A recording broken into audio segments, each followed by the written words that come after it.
Well, hello, my YouTube friends and family. So happy Monday. So today we are on lot 39, and these are going to be Harlequin romances. And the very first one is called The Enchanted Ring, and this is by Lucy Gillen, and it is a Harlequin romance 1736, and it is 1971. It's got some writing in it, what the book looks like. So there's book number 1, and this is what it's about. I almost put it down.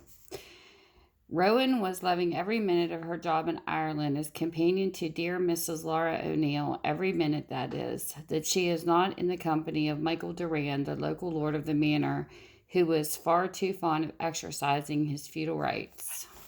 So there's book 1. Book number 2 is Only My Heart to Give, and this is by Nan Asquith, Harlequin Romance 1284, and this is actually a 1969 copyright. This is what it looks like. These books stood the test of time for sure. It's got a little bit of writing in it. That's what the book looks like, and this is what it's about.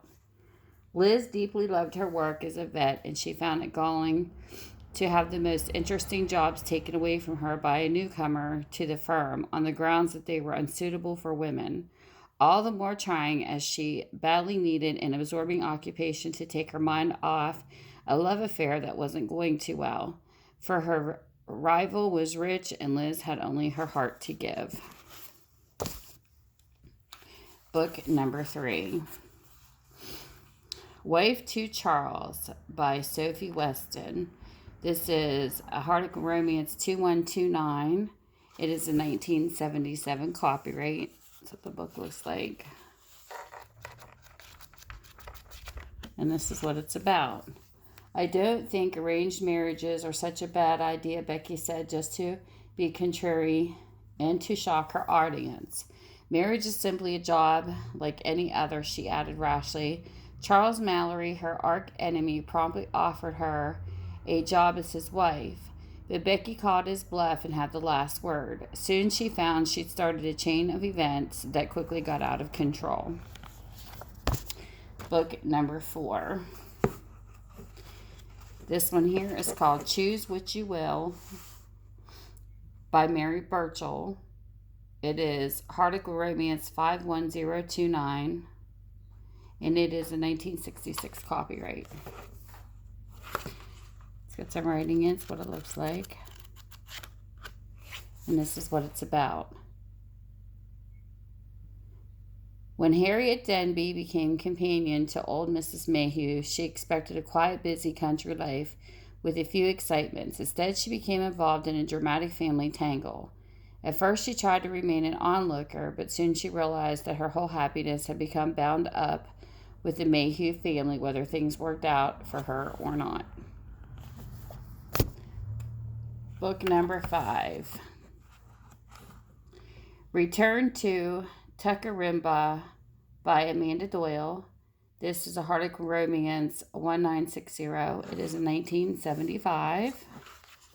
Got some writing in it. It's what it looks like. And this is what it's about. As soon as Noni heard that her beloved old childhood home, Tuckarimba, was for sale, she made up her mind to buy it and make it into a home for herself and her young sister, Prue. But J.C. Lomax, the present owner, thought otherwise, and so the battle was on. So then we have book number 6. This is To Catch a Ghost. This looks like a cute Halloween. By Dade Leclaire. This is a Harlequin Romance 3285. It's a 1993. Got a little bit of writing right there. That's what it looks like. And this is what it says. A man, a woman, and a ghost. California beauty hits pay dirt with family spook. Famous ghost debunker Zach Kingston despised headline hunters, liars, and cheats. And he wasn't about to change his mind simply because the latest con artist was drop dead gorgeous. Rachel Avery, the con artist in question, wasn't too keen on Mr. Facts and Figures. Kingston either. After all, her family ghost did exist, and no nasty, rotten, surprisingly handsome cynic could prove otherwise. Admittedly, there was an inconvenient chemistry between them, but Zach's suggestion that she was trying to seduce him into not debunking her ghost was outrageous. If Zach wasn't careful, she'd debunk him and she'd have help, the family ghost. That sounds funny. Okay, so there's number 6. Number 7 is called The Promise of Happiness by Betty Neels. This is a 1979, and it's a Harlequin romance 2301. It's got some rating in it. It's what it looks like. And this is what it's about. She knew it was time to leave, determined to break the stranglehold of his selfish stepmother and stepbrother. Becky left home. She began nursing again, making a home for herself in Pooch and Bertie, the pets she brought with her. Then at dawn on a rainy highway, fate took a hand. Fate in the form of Baron Rakima van den Eyck. What a name. His mother needed a nurse, and Becky filled the bill. Only one thing marred her new life. Poor plain Becky felt desperately, hopelessly in love. And then we have 8 or 7. No, this is 8. Sorry. Number 8 is School My Heart by Penelope Walsh. It's a 1973 Harlequin romance 1755. Get rating in it again.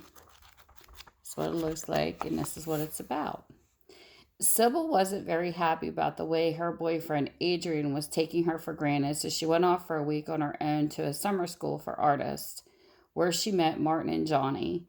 Would she manage to teach Adrian a lesson, or would she decide that, after all, she was better off without him? Now we have number 9. And this is what it looks like, and this is what it's about. Oops. Sorry. Fool's Paradise by Ann Cooper. This is a 1980 copyright Harlequin romance 2383. And now this is what it's about. At 18, Emma Price had run away from Nicholas Voss when he asked her to marry him. She felt she could not fulfill his expectations. Now, 5 years later, to her amazement, Nicholas was about to take over White Ways, her family estate and local showplace. Emma couldn't face sharing the stately house with this arrogant man, but Nicholas had plans for White Ways, and for Emma, there would be no running away this time. That's number 9. And number 10, a little paper background, is Home to Morningstar by Margaret Way. It's Harlequin Romance 2490, and it is a 1981 copyright. This is what it looks like. Rating right there, a little bit right over there. And then this is what it's about. Miranda was shocked to suddenly learn she was penniless and that her distant cousin, Blake Seymour, had been supporting her. Blake, her self-appointed guardian, had always treated her as a foolish child. It was embarrassing, humiliating, and now he insisted she return to the family ranch. Miranda had once idolized Blake, one of the cattle barons of Australia. Now, the very thought of him both frightened and thrilled her. So there's number 10. And if you need to get a hold of me, you just type in lot 39 for this if you're interested, and you contact me through Minda's Bookstore and more on Facebook, or you can send me an email at tammysmakeuptreats@gmail.com. And then I post it on my Etsy and send you the link, and you can purchase it from there. And with that, you guys have a great day. Thank you for spending some time visiting with me on my channel. Bye. Mwah.